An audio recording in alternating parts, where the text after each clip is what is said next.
Sahabat filah yang dirahmati Allah, kali ini kita bicara tentang betapa pentingnya sikap saling bermaafan sebagai suami istri.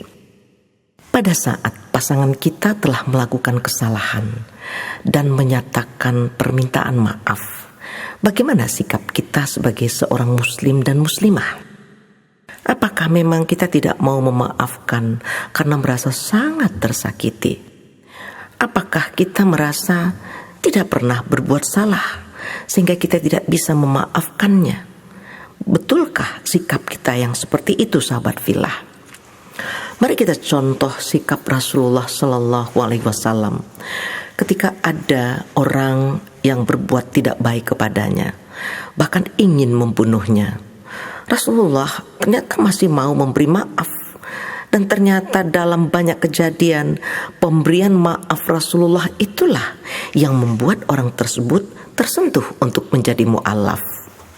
Nah, sahabat filah, kita hanyalah makhluk ciptaan Allah yang jauh dari kesempurnaan. Karena itu, kita tidak pernah luput dari kesalahan.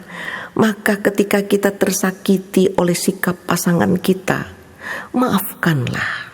Bila pasangan kita sudah menyampaikan permohonan maaf, dengan memaafkan, hati kita bisa menjadi tentram, pikiran kita bisa menjadi jernih, fisik kita juga akan menjadi sehat. Karena sahabat filah, rasa dendam hanya akan membuat hati gelisah dan fisik kita menjadi terganggu. Sahabat filah yang dirahmati Allah, bagaimana pula kalau suami yang telah menyakiti istri atau istri yang telah menyakiti perasaan suami? Pantaskah jika seorang suami yang telah menyakiti istri bersikap cuek dan tidak mau meminta maaf? Betapa sangat disayangkan jika suami bersikap demikian. Karena bagi seorang istri, ia sangat mengharapkan permintaan maaf suami untuk dapat mengobati jiwanya yang terluka. Dengan adanya kata maaf, membuat dada istri yang tadi padat karena rasa sedih menjadi lapang dan bahagia. Kalau kata maaf itu yang membuat pasangan kita bahagia, kenapa kita enggan untuk melakukannya, sahabat filah?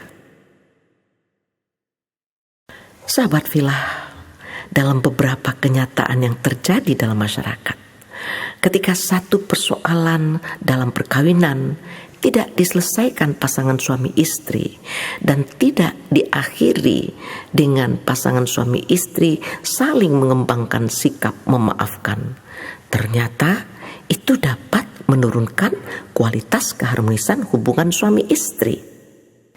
Lalu muncul lagi masalah-masalah lain berikutnya.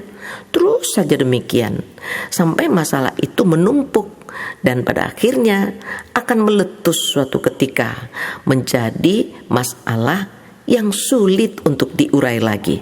Nah, akhirnya apa yang terjadi, sahabat filah, akan menjadi benang kusut yang tak dapat diselesaikan dan itu akan memicu konflik yang sangat hebat.